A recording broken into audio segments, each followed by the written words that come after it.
I'm David Schlesinger. I'm the editor-in-chief of Reuters. I'm also the honorary president of the International Network of Street Papers. I really support this cause. It's about people using journalism to help themselves and thus help the world. I urge you to support INSP and to go to the Street News Service to find out what's really happening on the street. Hi, I'm John Snow, and I'm one of the new patrons of Street News Service. And why? Partly because I'm a journalist and really regard the content of Street News Service, but secondly, because I'm chair of the New Horizon Youth Centre and have been for many years. It's a centre which works with homeless young people. So, here's a video setting out some of the things that we do. Every day, more than 100 street papers work to tackle homelessness, challenging perceptions of poverty and social injustice in cities across the globe. Vendors buy their street paper or magazine at a marked-down cost before hitting the streets to sell the latest editions at the cover price, keeping the proceeds for themselves. Street papers offer a hand up, not a handout. There are distinctive and quality independent media. The International Network of Street Papers unites these publications. It brings together the best street paper journalism worldwide through its independent news agency, the Street News Service. An interactive, multilingual website allows street papers to read, submit and republish material from colleagues in every continent. SNS content is original and unique. In North America, a number of street papers reported incidents of hate crimes against homeless people. Journalists from different street papers combined their local research to create a nationwide story that was published by over a dozen street papers across America and Canada. By working together, street papers can change public opinion and put pressure on governments.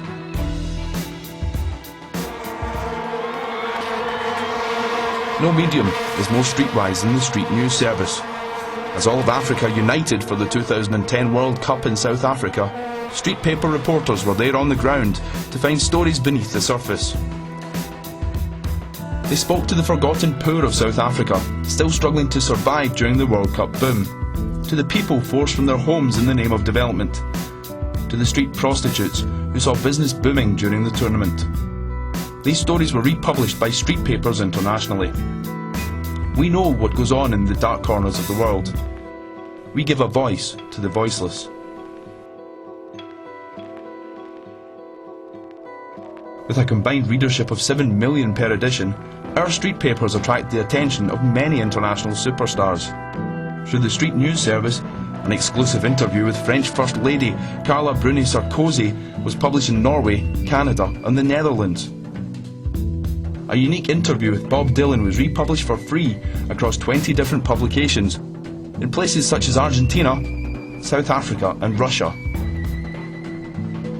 While a one-to-one with Beatle Paul McCartney was translated into 5 different languages. Can you imagine the impact an exclusive big-name interview has on magazine sales? Every street paper vendor has a story. Many have experienced difficulties in their lives. They've lost their homes, jobs, families and friends, but not their dignity. Through vendor profiles, the Street News Service puts a human face to homelessness.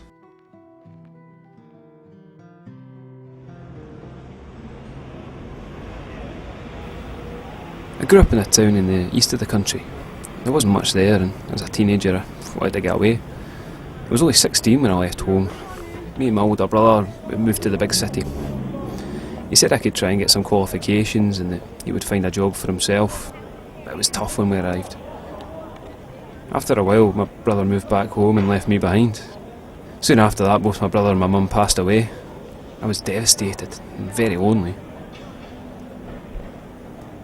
I was roaming about the streets without even enough money for the basics, and that's when I realised I had to give up on my dream to get an education and just try to survive. But then I heard about the street paper, and it wasn't long before I started selling. Life's still not easy for me. I live in a homeless shelter, but at least I'm earning an income. I've got a positive attitude that keeps me going. If I'm having a tough day at work, I go to the park, take a spin on the playground roundabout. It's the little things in life that bring me joy. If I had my own place, I'd start a small business from home. I've got something to build from. Selling the magazines made me a good salesman. But for now, my goal is to get work experience in the plumbing industry. When I talk to other vendors, I tell them to keep pushing forward with the skills that they have and never give up. People are surprised when they hear my story. This is not my story. This is the story of Stephen Robert, vendor for the Big Issue South Africa. More than 250,000 vendors like Peter and Stephen have changed their lives through selling street papers. The Street News Service is proud to tell their stories. For the best street paper journalism worldwide, log on now